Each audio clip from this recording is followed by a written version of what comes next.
Okay, so this problem is regarding a open trough where the cross section is an isosceles right-angled triangle, and you're trying to find a formula for surface area in part A, and then a formula for volume in part B where you only have x as a variable, and then at the end you want to show that your maximum volume happens when x equals 3. So to start with, we're going to consider the surface area of this trough. When you calculate surface area, you are basically trying to find the total outside area. So we're going to say what's the area of this little triangle plus the area of this little triangle on the other side. And then on the edges, we have two small rectangles that both have the same area on each side of this. So what we need to do is go ahead and find these individual areas. So to find these little areas, we're going to look at the edges, which happen to be these right triangles here, where each side was x. And then we had these rectangles also lining the trough, where one side was x and the other side was y. So each individual triangle is going to have an area of 1/2 base times height, which is going to be equivalent to 1/2 x squared. So each triangle is that size. Each rectangle is going to have an area that is x times y. So now kind of putting it all together, we had two triangles, so we have two of these surface areas, or two of these areas, plus we had two rectangles. And simplifying this, our surface area is going to be x squared plus 2xy. And they say in the problem that you are finding a total surface area is going to be 27. So we have x squared plus 2xy equals 27. Alright, so from the previous problem from part A, we have that the surface area, which was x squared plus 2xy equals 27.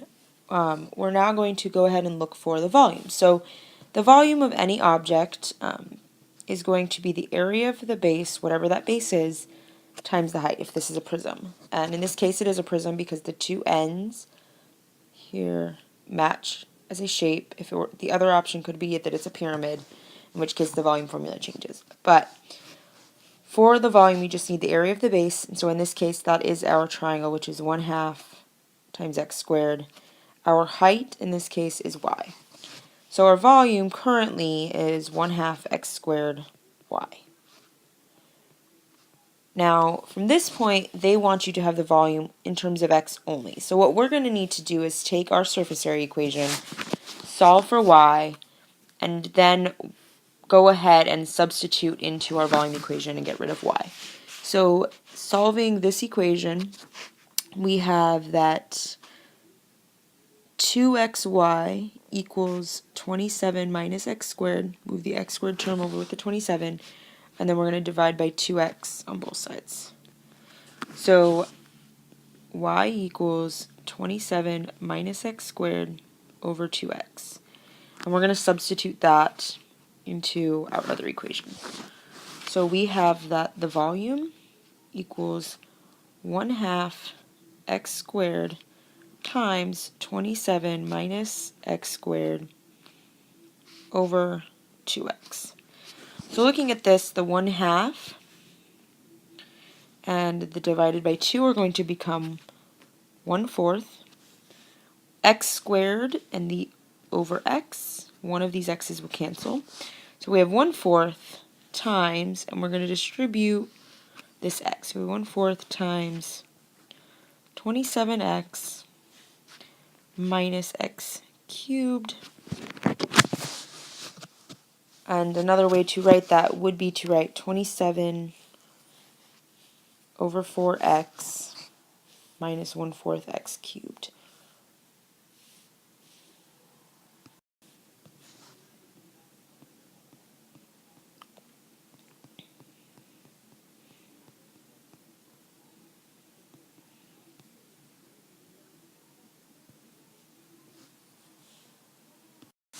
Okay, so for part C, this is really kind of the first time that we are using calculus, and we want to find the maximum volume. So in order to maximize an equation or optimize an equation, you are going to you need to find the derivative. So you got to find v prime in this case.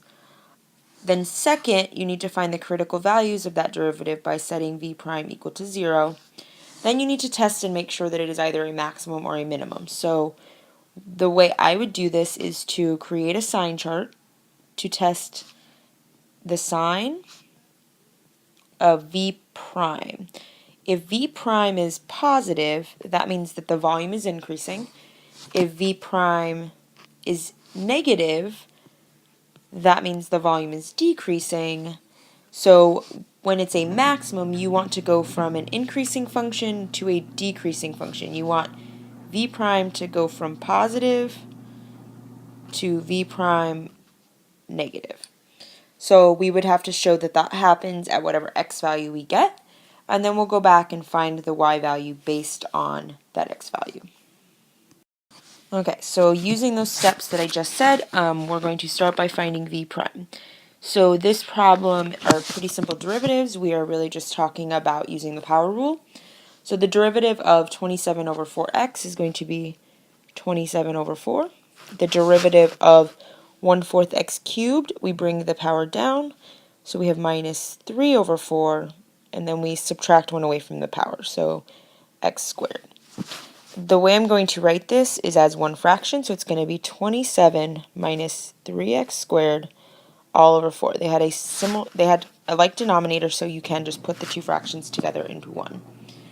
Our next step will be to set this equal to 0 to find critical values. So we have 27 minus 3x squared all over 4 equals 0.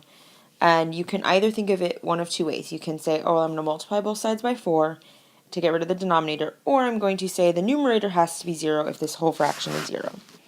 Either way, you should end up with 27 minus 3x squared equals 0.